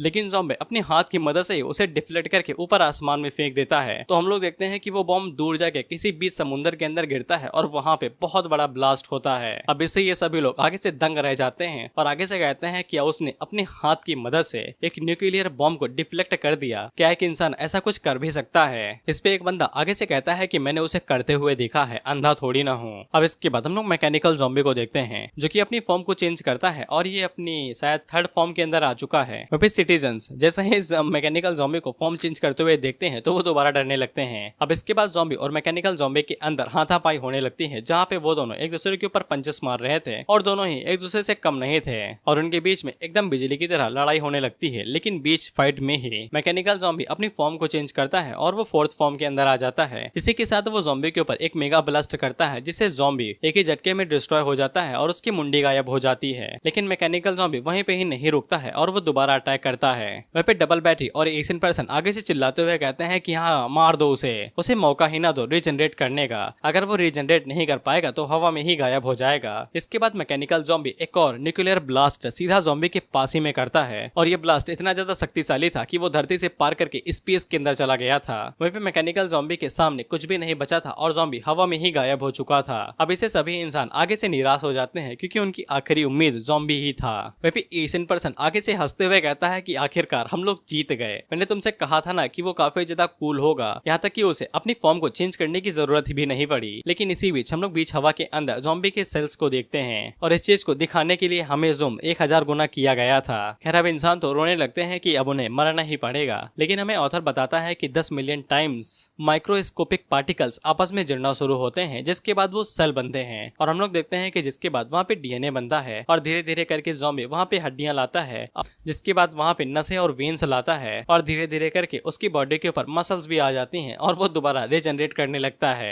जिसको देख के ये तीनों आगे से चिल्लाते हुए कहते हैं कि अब ये क्या चीज है, क्या वो हवा के अंदर भी रीजनरेट हो सकता है। और मुझे कोलोसल टाइटन की याद आ गई। वहीं पे जो भी लोग ज़ॉम्बी को रीजनरेट करता हुआ देखते हैं वो आगे से चिल्लाते हुए कहते हैं कि ये चीज क्या है, क्या वो सच में एक इंसान भी है। अब इसके बाद हम लोग देखते हैं कि ज़ॉम्बी अपनी फोर्थ फॉर्म के अंदर आ चुका था और ज़ॉम्बी के पास टोटल शायद 6 फॉर्म है क्योंकि यहाँ पे 6 सिविलाइजेशन है। तो ऐसा लगता है कि हर एक सिविलाइजेशन के लिए ज़ॉम्बी के पास एक अलग फॉर्म है। वहीं पे ज़ॉम्बी जैसे जैसे रीजनरेट हो रहा था तो इंसान आगे से कहते हैं कि ये हमें देखा देखा सा क्यों लग रहा है। वहीं पे इन दोनों तो आगे से चिल्लाते हुए कहते हैं कि ये साला पूरी तरीके से गायब होने के बावजूद रीजनरेट कैसे कर सकता है। वहीं पे जब ज़ॉम्बी का चेहरा पूरी तरीके से नहीं लेकिन आधा आ जाता है तो उन सभी लोगों को पता चल जाता है कि ज़ॉम्बी वही इंसान है जिसको उन लोगों ने एशियंट ह्यूमन की वीडियो के अंदर देखा था। अब वो सभी लोग आगे से डरते हुए कहते हैं कि इसने तो पहले ही हमारी पहले वाली सिविलाइजेशन को डिस्ट्रॉय कर दिया था। अब हमारी दोनों साइड्स पे मॉन्स्टर हैं, कौन हमें बचाएगा कौन हमें मारेगा कुछ समझ में ही नहीं आ रहा है। वहीं पे ज़ॉम्बी की पैंट भी दोबारा रीजनरेट कर जाती है। वहीं पे वॉयलेट लैंकी से कहती है कि ज़ॉम्बी की आइडेंटिटी एक्सपोज हो गई है, हम लोग आगे क्या करेंगे। लेकिन लैंकी उससे कहती है कि हमें प्रोफेसर फे को पकड़ना पड़ेगा। अब ये लोग प्रोफेसर फे कह रहे हैं, उसी ने शायद से इस मैकेनिकल चीज को बनाया होगा, ये उसी की क्रिएशन होगी।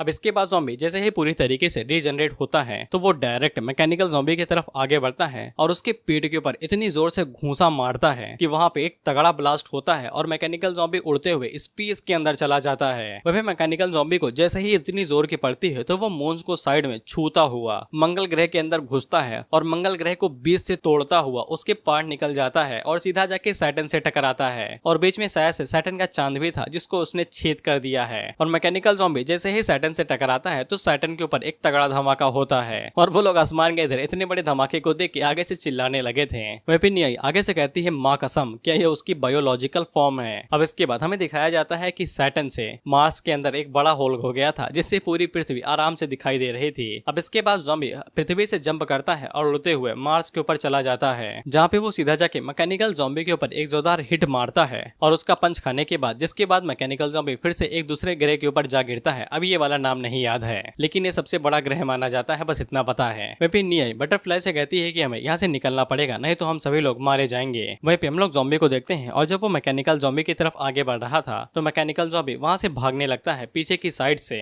तो ज़ॉम्बी उसका पीछा करता है सामने की साइड से और वो जैसे ही मैकेनिकल ज़ॉम्बी को पकड़ने वाला था तो मैकेनिकल ज़ॉम्बी वहाँ से गायब हो जाता है। जिसके बाद वो डायरेक्ट नियाई के पास आके रुकता है और पलक झपकते ही वहाँ पे ज़ॉम्बी भी आ जाता है जिसको देख के नियाई के पसीने छूटने लगते हैं क्योंकि फैमिली को मारा था ना, लेकिन ज़ॉम्बी शायद भूल चुका होगा। अब उसके बाद मैकेनिकल ज़ॉम्बी पता नहीं वहाँ पे कुछ तो करता है लेकिन जितने भी जनरल उसने अभी तक मारे थे वो उन सभी बॉडी के ऊपर कब्जा करता है और उनकी बॉडी के ऊपर कुछ तो रेड रेड सा आ जाता है जिसके बाद वो रिवाइव होने लगते हैं। ये दोबारा जिंदा तो हो जाते हैं लेकिन मुर्दों की तरह जिंदा हुए थे। वहीं पे नियाई को कुछ भी समझ में नहीं आ रहा था कि लोग मरने के बाद दोबारा जिंदा भी हो रहे हैं। वहीं पे एक बंदा आगे से कहता है कि वो सभी डेड ग्रेट जनरल्स हैं जो कि रिवाइव हो गए हैं। क्या इसका मतलब ये है कि वो सभी अनडेड रोबोट आर्मी के अंदर बदल गए हैं। वहीं पे ज़ॉम्बी भी अपना हाथ दाहिनी तरफ बढ़ाता है जिसके बाद वो जो भी सिटी डिस्ट्रॉय हुई थी वहाँ पे कई सारे सेल्स को भेजता है। तो हम लोग देखते हैं जो भी लोग वहाँ पे मारे गए थे वो सभी जिंदगी में वापस आने लगते हैं, यानी कि वो भी रिवाइव होने लगते हैं। लेकिन ये सभी रिवाइव हुए थे तो ज़ॉम्बी की तरह रिवाइव हुए थे और ज़ॉम्बी मतलब लोगों को रिवाइव करके उन्हें ज़ॉम्बी भी बना सकता है।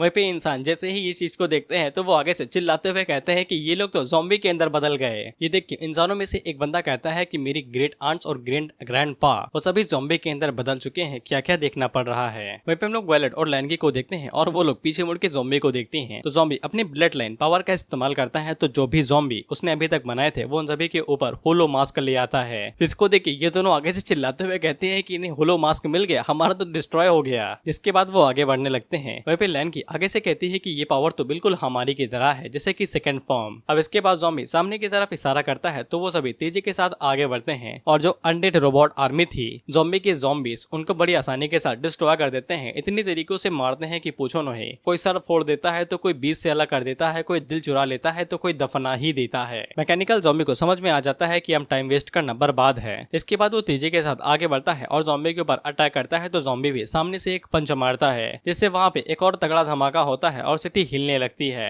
लैनगी आगे से कहती है कि शॉकवेव्स हर तरीके से हर जगह पे पहुंचे जा रही हैं। अगर वो लोग ऐसे ही फाइट करते रहेंगे तो ये पूरा प्लेनेट डिस्ट्रॉय हो जाएगा। ये प्लेनेट उन दोनों जैसे मॉन्स्टर्स के लिए जिंदा रहने के लिए जगह नहीं है। हमें जितनी जल्दी हो सके उतनी जल्दी उस आइलैंड पे पहुंचना पड़ेगा। वहीं पे ये लोग आगे से चिल्लाते हुए कह रहे थे कि मार दो उसे, मार दो उसे। वहीं पे उन लोगों के ऊपर चिल्लाते हुए कहता है कि सालो ह्यूमन आर्मी हमारे ऊपर अटैक करने के लिए आ रही है, ये चाहते हो कि हम लोग दोबारा पकड़े जाएं। जिस पे एशियन पर्सन पीछे मुड़ के देखता है, तो फिर उसे कहता है कि जल्दी भागो यहाँ से।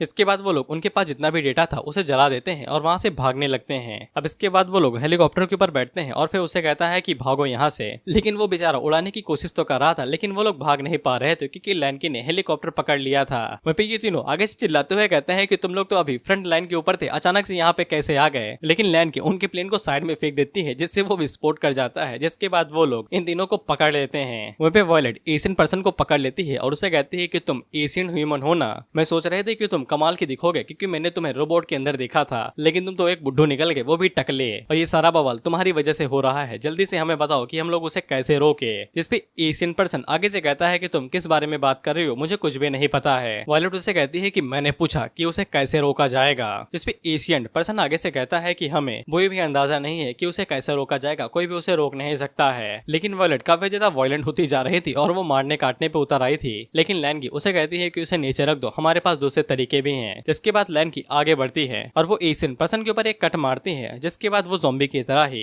एशियन पर्सन को कंट्रोल कर पाती है और उसे पूछती है। वहीं पे वायलेट लैनगी से पूछती है कि तुम ये करना जानती हो। इसके लैनगी उसे कहती है कि तुम भी ये कर सकती हो, हालांकि असर ज्यादा देर तक नहीं रहेगा। अब इसके बाद लैनगी एशियन पर्सन से पूछती है कि हमें बताओ कि उसे कैसे रोका जाएगा। जिसपे एशियन पर्सन आगे से बताता है कि एक बॉक्स है जिसके अंदर नैनो मशीन टर्मिनेटर है, अगर तुम उसके बटन को दबा दोगे तो नैनो टर्मिनेटर्स के अंदर जो भी जिन ज़ॉम्बी के होंगे वो सभी शट डाउन हो जाएंगे। बिना नेटो मटेरियल्स के उसकी बॉडी कभी चल ही नहीं पाएगी और मैकेनिकल ज़ॉम्बी बहुत जल्द ही गायब हो जाएगा। अब इसके बाद जब एशियन पर्सन को होश आता है, तब तक वायलेट ने वो बटन बाहर निकाल लिया था और कहती है कि तुम इसके बारे में बात कर रहे थे। एशियन पर्सन आगे से चिल्लाने लगता है, तो लैनगी उसे घूरते हुए कहती है कि चुप हो जाने, घुटना तोड़ दूंगी तुम्हारा, बुढ़ापे में लाठी लेके चलोगे, कैसा लगेगा। अब इसके बाद वायलेट उस बटन को दबाना शुरू करती है। वहीं पे हम लोग नैनो मशीन मैकेनिकल ज़ॉम्बी और ज़ॉम्बी को देखते हैं। मैकेनिकल ज़ॉम्बी को देखते हुए कहता है कि मैंने कभी सोचा भी नहीं था कि तुम इतने ज्यादा शक्तिशाली होगे। वहीं पे वायलेट जैसे ही बटन को दबाती है तो मैकेनिकल ज़ॉम्बी को इससे घंटा फर्क नहीं पड़ता है, बस उसे इतना महसूस होता है कि कोई उसे बंद करने की कोशिश कर रहा है। और वहीं पे मैकेनिकल ज़ॉम्बी अपने मन के अंदर सोचता है कि यही वो फीलिंग है जब कोई और तुम्हें इतना ज्यादा डरा दे।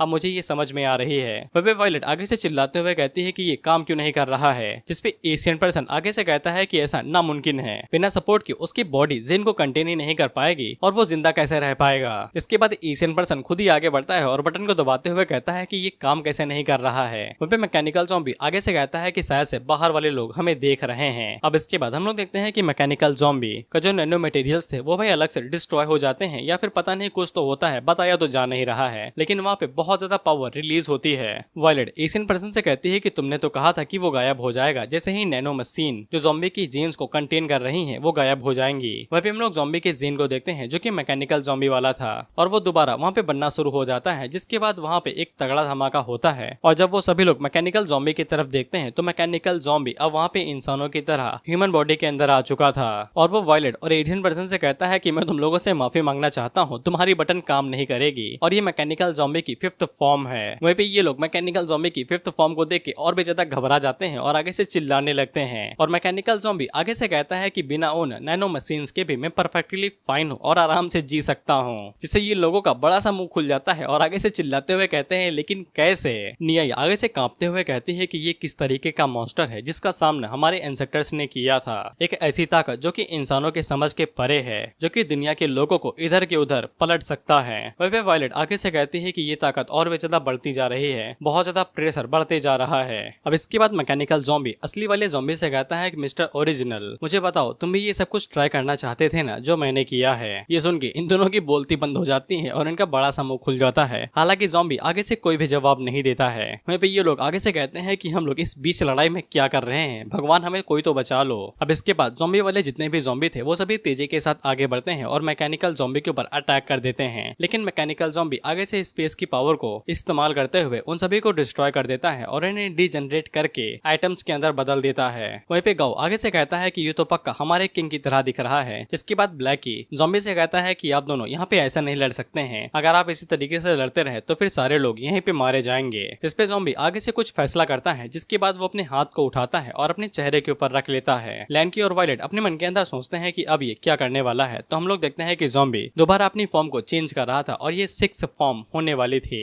अब इसके बाद ज़ॉम्बी जैसे ही अपनी फॉर्म को चेंज करता है तो उसकी स्किन हटने लगती है और उसका जितना भी मांस और मसल्स थी वो सभी दिखने लगती हैं, जिसको देख के लैंकी और वायलेट आगे से चिल्लाने लगती हैं और कहती हैं कि हमें क्या क्या देखने को मिलेगा अब यहाँ पे। लेकिन हम लोग देखते हैं कि ज़ॉम्बी के ऐसा करने पे वहाँ पे ब्लड का बहुत बड़ा बवंडर आ जाता है, जिसके अंदर से एक बीम निकलती है जो कि सीधा जाके ज़ॉम्बी के ऊपर गिरती है। और हम लोग देखते हैं कि पूरी पृथ्वी के ऊपर बहुत ज्यादा ब्लड यानी कि खून गिर रहा था और वो पूरा ब्लड पूरी पृथ्वी को पूरा ढक देता है। इतना ही नहीं, हर तरफ खून ही खून फैल चुका था और सारी नदियां खून से लाल हो चुकी थी। यह नहीं, पृथ्वी से खून निकलता है और वो सूरज को भी ढक लेता है। सूरज के बाद जितने भी ग्रह थे उन सभी को भी वो ढक लेता है और देखते ही देखते पूरी दुनिया लाल कलर के अंदर डाइड हो जाती है। वह मैकेनिकल ज़ॉम्बी आगे से कहता है कि ये वाली फॉर्म मैंने आज तक पहले कभी भी नहीं देखी है। और हम लोग देखते हैं कि ज़ॉम्बी अब मेन कैरेक्टर की तरह लग रहा था। वह पे ये तीनों आगे से कांप रहे थे कि अब क्या होने वाला है, अब क्या होने वाला है। और हमें ज़ॉम्बी का चेहरा दिखाया जाता है तो ब्रो हैंडसम लग रहा है। वह पे मैकेनिकल ज़ॉम्बी आगे से कहता है कि मुझे याद नहीं है कि तुम्हारे पास ये वाली फॉर्म भी है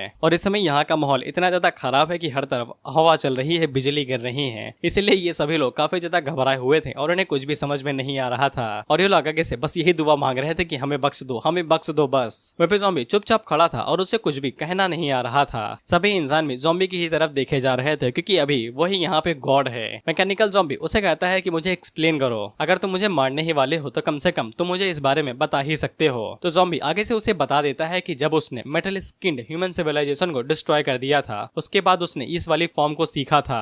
जिसपे मैकेनिकल ज़ॉम्बी आगे से कहता है कि तुम लोग सच में वर्दी हो ओरिजिनल होने के नाते, लेकिन मुझे लगता है कि मैं अभी भी लड़ाई कर सकता हूँ। लेकिन ज़ॉम्बी आगे से कहता है कि नहीं, तुम नहीं कर सकते हो। और जब मैकेनिकल ज़ॉम्बी तेजी के साथ अटैक करने के लिए आगे बढ़ रहा था तो फिर ज़ॉम्बी अपने हाथ को आगे बढ़ाता है। तो फिर यहाँ पे पता नहीं कौन सी एबिलिटी का इस्तेमाल होता है क्योंकि एक्सप्लेनेशन नहीं दी गई है। लेकिन हम लोग देखते हैं कि पूरी दुनिया श्रिंक होने लगती है। श्रिंक हो के वो इतनी ज्यादा छोटी हो जाती है कि वो ज़ॉम्बी के हाथ के अंदर आ जाती है। वहीं पे जो भी लोग पृथ्वी के अंदर थे वो भी भाई पूरी तरीके से इधर उधर हिलने लगते हैं और उन्हें भी कुछ भी समझ में नहीं आ रहा था और ज़ॉम्बी उस पूरी पृथ्वी को पकड़ के डिस्ट्रॉय कर देता है, जिससे वो सभी लोग आगे से चिल्लाते तो हैं लेकिन एक झटके के अंदर सब कुछ ठीक भी हो जाता है और सभी लोग सही सलामत वापस आ चुके थे और पूरी दुनिया भी नॉर्मल हो चुकी थी। वहीं पे ज़ॉम्बी ने मैकेनिकल ज़ॉम्बी को गले से पकड़ रखा था। वहीं पे वायलेट और लैंकी को कुछ भी समझ में नहीं आया था कि अभी ज़ॉम्बी ने यहाँ पे किया है, लेकिन ज़ॉम्बी ने मैकेनिकल ज़ॉम्बी की धज्जियां उड़ा दी थी, बस उसका सर ही बचा हुआ था। और मैकेनिकल ज़ॉम्बी की तारीफ करते हुए कहता है कमाल के हो भाई, दिल खुश कर दिया।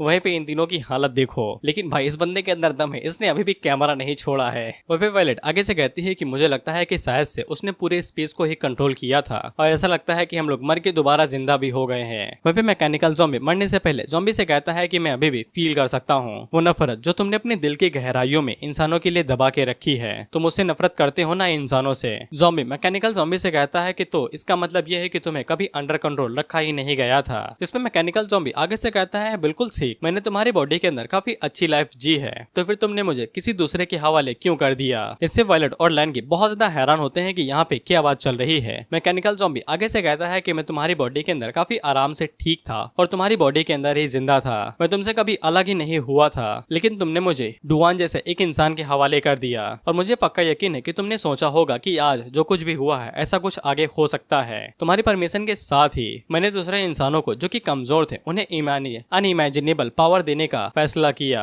शुरुआत से लेके वायलेट फिर लैंकी, इनमें से कोई भी तुम्हारी मर्जी के बिना तुम्हारी पावर का इस्तेमाल कर ही नहीं सकता था, क्योंकि तुम्हें उन इंसानों के नेचर के बारे में काफी अच्छे से पता है कि वो पावर के लिए कई सी भी खूनी लड़ाई लड़ सकते हैं सिर्फ पावर की चाहत में। क्या तुम्हें सच में लगता है कि तुम्हारी परमिशन के बिना कोई भी मुझे कंट्रोल कर सकता है? इसीलिए तो वो टर्मिनेटर काम नहीं किया। मैं बस तुम्हारी बॉडी का एक छोटा सा जेनेटिक का हिस्सा हूँ, और मुझे जैसे ही आजादी मिली तो फिर मैंने सबसे पहली चीज वही की जो मुझे अपने रोल के अंदर पूरा करना था। क्या तुम्हें सच में लगता है कि ये सब कुछ मैंने किया है? जरा इस बर्बाद हुए दुनिया की तरफ देखो, अच्छे से सोचो, कौन इस सिविलाइजेशन को डिस्ट्रॉय करना चाहता है? हमेशा से तुम थे। तुम्हें इस पूरी सिविलाइजेशन को डिस्ट्रॉय करना चाहते थे, तभी तुमने मुझे परमिशन दी इधर उधर जाने की। तुम्हारी परमिशन के बिना कोई भी तुम्हारे जीन को कंट्रोल ही नहीं कर सकता है, चाहे वो डुवान हो, वायलेट हो, लैन की हो, चाहे वो खराब प्रोफेसर ही क्यों ना हो। तुम्हारी मर्जी के बिना कोई भी जीन काम ही नहीं करेगा। सच्ची बात तो ये है कि तुम अभी भी अपने दिल के अंदर इंसानों से बहुत ज्यादा नफरत करते हो। तो बस मैं अपने काम को पूरा कर रहा था जो मुझे मिला था।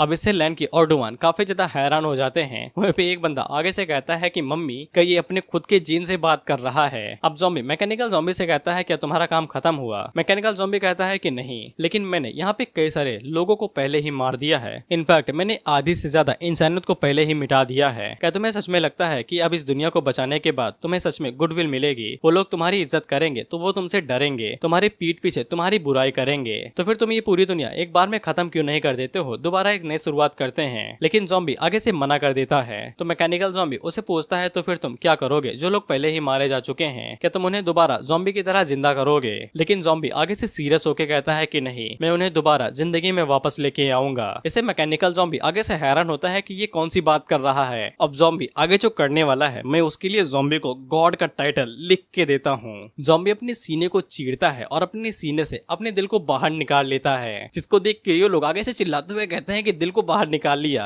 अब इसके बाद ज़ॉम्बी अपने दिल के अंदर एनर्जी इकट्ठा करता है और ऊपर उठा के अपने हाथ से ही अपने दिल को मसल देता है। लेकिन जो एनर्जी उसके दिल के अंदर इकट्ठा हुई थी, वो अभी तक जितनी भी सिटीज डिस्ट्रॉय हुई थी और जितने भी लोग मारे गए थे, वो एनर्जी उन इंसानों के अंदर बदल जाती है और वो सभी दोबारा जिंदा होने लगते हैं। ज़ॉम्बी ने जिस टिकटॉकर लड़की को मार दिया था, वो भी दोबारा रिजनरेट होती है। सबसे पहले स्केलेटन आता है, जिसके बाद मसल्स आते हैं, स्किन आती है, जिसके बाद फेस के ऊपर की स्किन आती है और कपड़े भी वापस आ जाते हैं। जिसको देख के ये चारों आगे से चिल्लाते हुए कहते हैं कि ये तो गॉड बन चुका है। इतने सारे लोगों को मारने के बाद दोबारा उन्हें जिंदा करना, ये साइंस के परे है। अब इसके बाद ग्रेट जनरल्स, बटरफ्लाई, टाइसन और सिटी के जितने भी लोग थे, वो सभी दोबारा रिवाइव हो जाते हैं। एशियन पर्सन आगे से कहता है कि ये इम्पॉसिबल है, क्या ऐसा होना सच में मुमकिन भी है? अब इसके बाद ज़ॉम्बी मैकेनिकल ज़ॉम्बी से कहता है कि कुछ आगे कहना है। तो मैकेनिकल ज़ॉम्बी आगे से हार मान लेता है और कहता है ठीक है, मैं जा रहा हूँ। वहीं पे ज़ॉम्बी अपने मन के अंदर सोचता है कि अब तुम आराम से इंतजार कर सकते हो बिना किसी दिक्कत के। मुझे लगता है कि ये जो मैकेनिकल ज़ॉम्बी था, जो कि ज़ॉम्बी का ही जीन है, ये ज़ॉम्बी की इच्छा थी इंसानों को डिस्ट्रॉय करने की, और ज़ॉम्बी ने शायद इसीलिए परमिशन दी होगी क्योंकि वो देखना चाहेगा कि कितना ज्यादा डिस्ट्रक्शन वो सब मचा सकता है।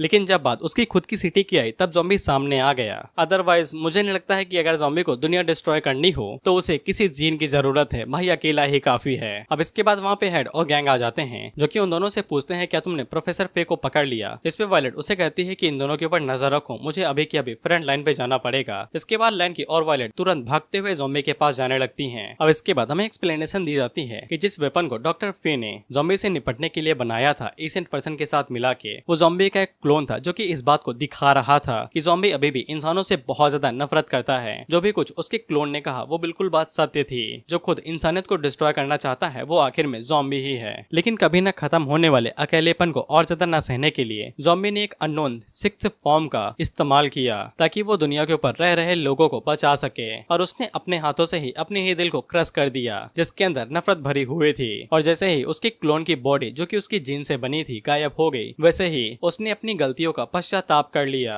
अब इसके बाद अगला सीन 2 घंटे बाद का होता है, और जब वायलेट और लैन की वहाँ पे पहुंचती हैं, तब तक ज़ॉम्बी नॉर्मल ज़ॉम्बी के अंदर बदल चुका था, जो कि हिल नहीं रहा था। वायलेट लैन की से कहती है कि लास्ट पार्ट सबसे ज्यादा डरावना था, कहीं ये मर तो नहीं गया है। लेकिन उसी टाइम पे ज़ॉम्बी हिलता है तो वो दोनों डर जाती हैं। इसके बाद वायलेट ज़ॉम्बी से पूछती है क्या तुम ठीक हो? लैन की आगे से कहती है कि इसने अपने दिल को डिस्ट्रॉय कर दिया था, कहीं बिना दिल के ये नॉर्मल ज़ॉम्बी में तो नहीं बदल गया। लेकिन उसी टाइम पे ज़ॉम्बी नॉर्मल होकर कहता है ना रे, अपने पास तो दोबारा उगाता है। जिसपे इन दोनों की शकल देखो, पूरी तरीके से निराश हो गई है। लैन की आगे से कहती है कि मैं इसका घुटना तोड़ना चाहती हूँ। वायलेट उससे कहती है कि मना कर दो, नहीं कर पाओगी। इसके बाद वो दोनों ज़ॉम्बी के ऊपर चिल्लाते हुए कहती हैं कि अगर तुम्हें ये लड़ाई जल्दी खत्म करनी थी तो फिर तुम जल्दी खत्म कर सकते थे। अब बताओ कि हमारे प्रेसिडेंट तुम्हें कैसे बचाएंगे? ज़ॉम्बी आगे से कहता है कि मैं तो इस बात को भूल ही गया था। उसी टाइम पे ज़ॉम्बी अपने हाथ को अंदर देखता है तो फिर उसके पास नैनो मशीन थे, ज़ॉम्बी अपने मन के अंदर सोचता है कि ऐसा लगता है कि ये मुझे पसंद करते हैं। भाई वो इंसान या फिर फीलिंग कोई जानवर नहीं है, वो नैनो मशीन है, पार्टिकल्स हैं। लेकिन ज़ॉम्बी आगे से कहता है कि चलो मैं इन्हें रखे रखता हूँ, शायद फ्यूचर में मुझे इमरजेंसी के दौरान इनकी जरूरत पड़ जाए। जिस पे इन दोनों की शकल साफ बता रही है कि साले तुझे उनकी जरूरत कभी भी नहीं पड़ेगी। कह रहा अब इसके बाद अगला सीन कुछ दिनों के बाद का होता है या फिर हफ्तों के बाद का, जहाँ पे पूरा बवाल खत्म होने के बाद दोबारा शांति आ चुकी थी। लेकिन ज़ॉम्बी की आइडेंटिटी अब पूरी दुनिया के सामने एक्सपोज हो चुकी थी। इसलिए अब ये देखना बाकी था कि इंसानियत ज़ॉम्बी को कैसे ट्रीट करने वाली है। वहीं पे हम लोग कुछ ज़ॉम्बीज को देखते हैं जो कि वर्मिट को पकड़ते हैं और उसे दोबारा लटका देते हैं। वर्मिट आगे से रोते हुए कहता है बड़वो अब तो जाने दो, 122 चैप्टर पे आ चुके हैं, कब तक लटका के रखोगे। अब इसके बाद हम लोग प्रेसिडेंट को देखते हैं जिसके पास वायलेट और लैंकी आती हैं, जो कि उनसे पूछती हैं कि हमें यहाँ पे क्यों बुलाया। वहीं पे प्रेसिडेंट उन दोनों से पूछते हैं कि ज़ॉम्बी अभी कहाँ पे है। वायलेट आगे से बताती है कि पता नहीं, उस बवाल के बाद पता नहीं वो कहाँ पे चला गया है और अभी तक वो वापस नहीं आया है। जिस पे प्रेसिडेंट आगे से कहते हैं कि जैसे चीजें बढ़ती जा रही हैं, उसके साथ अगर ज़ॉम्बी जल्दी वापस नहीं आता है तो चीजें और ज्यादा खतरनाक होती जाएंगी। शायद सोसाइटी 2 हिस्सों में बढ़ सकती है। वहीं पे हम इन तीनों नमूनों को देखते हैं जिन्हें पकड़ के जेल में डाला गया था। उसी टाइम में डबल बैटरी प्रोफेसर फिर से कहता है कि जरा आप उस तरफ देखिए। इस पे हम लोग देखते हैं कि भाई बहुत लंबा चौड़ा मोर्चा निकाला जा रहा था, जहाँ पे सभी लोग आगे से चिल्लाते हुए कह रहे थे कि प्रोफेसर फे इंसानियत के रखवाले हैं, वो तो ह्यूमैनिटी की सेवियर हैं, वो तो इनोसेंट हैं, और वो सभी आगे से चिल्ला रहे थे कि उनको आजाद कर दो। इसके बाद हमें बताया जाता है कि हीरो बिकम विलन और विलन बन चुका है हीरो। वहीं पे सभी लोग आगे से चिल्लाते हुए कह रहे थे कि प्रोफेसर फे इंसानियत के कर्ता धर्ता है, वो हमारे रखवाले हैं। अब जैसा कि ज़ॉम्बी के जीन ने बोला था, भले ही ज़ॉम्बी पूरी दुनिया को बचा ले, लेकिन इसके बावजूद इंसान उससे खुश नहीं रहेंगे, बल्कि उससे बहुत ज्यादा डरेंगे। पूरी दुनिया उसे डर के मारे कांपेगी। कई सारे लोग उसे नफरत करेंगे, गुस्सा रहेंगे, लेकिन हिम्मत नहीं होगी कि वो अपनी आवाज उठा सके। बेशक यहाँ पे कुछ ऐसे लोग भी हैं जो कि उसकी ताकत की पूजा करते हैं और उन्हें यकीन हो चुका है कि ज़ॉम्बी ही इंसानियत का अनलिमिटेड एवोल्यूशन है। लोग उसकी पूजा करते हुए कहते हैं कि यही है हमारा भगवान, यही ले जाएगा हमें अपरंपार। इनोसेंट लोग विलन की पूजा कर रहे हैं और वहीं पे क्रिमिनल हीरो की पूजा कर रहे हैं, और ऐसी असंगत यानी दो तरफा सिचुएशन पूरी दुनिया को केओस में लेके जाएगी। इसी पे जब पूरी दुनिया पॉपकॉर्न की तरह इधर उधर उछल उछल रही थी, वहीं पे हमारा ज़ॉम्बी आराम से गेम खेल के मजे लूट रहा था। अब इसके बाद ब्लैकी वहाँ पे आता है, जो कि ज़ॉम्बी से कहता है कि साला इन इंसानों के साथ ही कुछ गड़बड़ हो चुकी है। हालांकि ज़ॉम्बी उसकी बात को नहीं सुनता है और उससे कहता है कि तुम्हें कुछ चाहिए क्या। तो ज़ॉम्बी आगे से बताता है कि कुछ लोग उससे मिलने के लिए आए हैं। तो हम लोग देखते हैं कि ज़ॉम्बी से मिलने के लिए और कोई नहीं बल्कि सौ और आगू ही आए थे, जो कि मस्त आराम से चाय पी रहे थे। और जब ज़ॉम्बी उनके पास आता है और कहता है कि तुम में से कौन लोग मुझे ढूंढ रहे हैं, और वो दोनों जैसे ही ज़ॉम्बी को देखते हैं तो ज़ॉम्बी उनकी तरफ देखता है और पूछता है कि तुम दोनों यहाँ पे क्या लेने के लिए आए हो। इस पे वो दोनों एक दूसरे की तरफ देखते हैं, जिसके बाद ज़ॉम्बी के सामने घुटने टेक के आगे से कहते हैं कि हम लोगों की मुलाकात हमारे राजा से हो चुकी है, हम लोग यहाँ पे आपसे ब्लेसिंग लेने के लिए आए हैं, यानी कि ज़ॉम्बी के जीन को। और इसी के साथ ये एपिसोड यहीं पे खत्म होता है और इसी के साथ ही सेकंड सीजन भी एंड हो जाता है। और सॉरी गाइस, अभी तक 4th सीजन की कोई भी अनाउंसमेंट नहीं हुई है, 2 महीने हो चुके हैं, अभी तक कोई अपडेट नहीं है। ऑफिशियली नहीं कहा गया है कि सीरीज यहीं पे एंड होती है। अब मुझे आगे के चैप्टर्स का इंतजार है, क्योंकि मैं देखना चाहता हूँ कि ज़ॉम्बी अब किसके साथ भिड़ने वाला है। हाँ, तो मैं 2 दिनों बाद एक नई सीरीज को एक्सप्लेन करने वाला हूँ। मैं तुम्हें बता दूं कि वो ब्लैक एंड व्हाइट है, यानी कि वो कलरफुल जरूर है लेकिन ब्लैक एंड व्हाइट है, क्योंकि वो सीरीज काफी ज्यादा एक्शन वाली है और चीर फाड़ उसमें कुछ ज्यादा ही है। तो ऑथर ने सोचा ब्लैक एंड व्हाइट ही कर देते हैं, सेंसर कम लगेंगे।